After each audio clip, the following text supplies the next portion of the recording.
भाव में सबसे पहले आप अपना नाम बता दीजिए। नाम? गुनगुन। गुनगुन, बड़ा ही प्यारा नाम है आपका। शादी हो चुका है कि कले? हाँ। सिंदूर कहाँ लगाना चाहिए? बोलिए आप भी तो नहीं लगाए, हम अंदर में किए हुए हैं। आप दिखाइए तो नहीं दिखाई पड़ रहा है। और आपका? नंदनी। नंदनी? सिर्फ नंदनी? कुमारी या कुमारा? नंदनी शर्मा।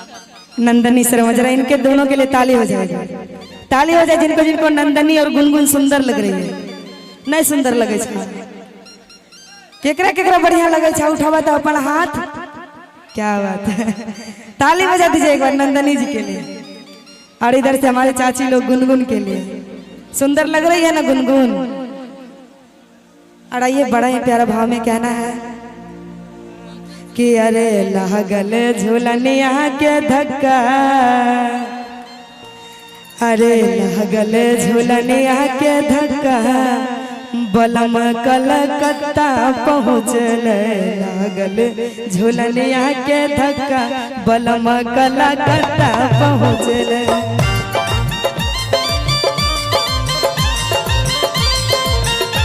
बलम कलकत्ता, बलम कलकत्ता, बलम कलकत्ता।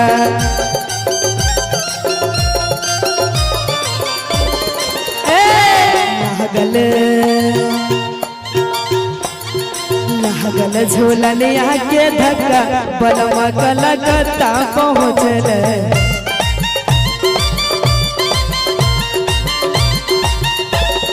लागल झूलनिया के धक्का, बलम कलकत्ता पहुँचल।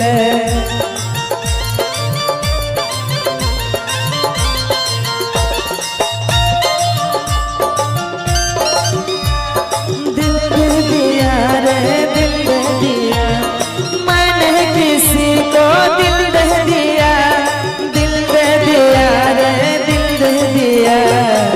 पूछो पूछो पूछो जरा कौन है वो? पूछो पूछो पूछो कौन है वो? पूछो पूछो पूछो पूछो पूछो पूछो पूछो पूछो कौन है वो?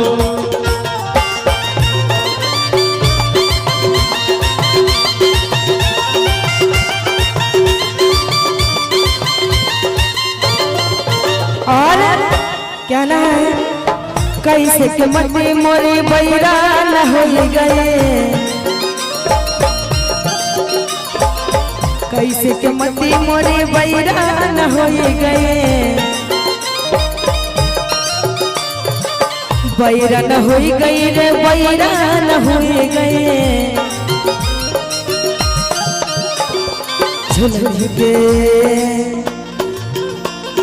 झुलने के कारण यह बक्का, बलम कलकत्ता पहुँचल।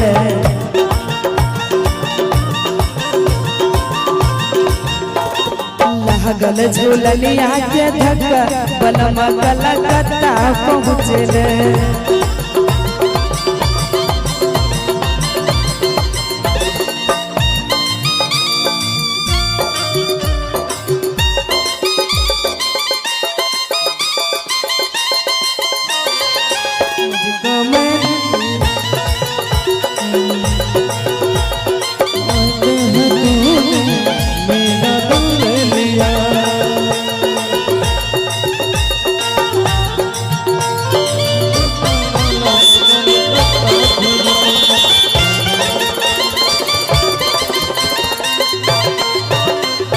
और कहती है 12 बरख पिया झुलनी ले लौटल,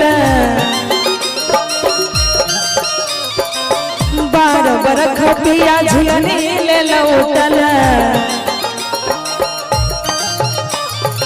झुलनी ले लौटल हो, झुलनी ले लौटल।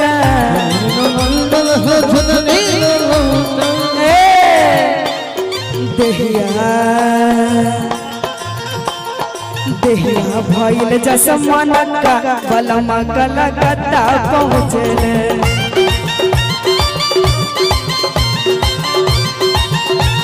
लागल मंगल झूलने आके धक्का बलमा कला धक्का पहुँचे मंगल झूलने आके धक्का बलमा कला धक्का पहुँचे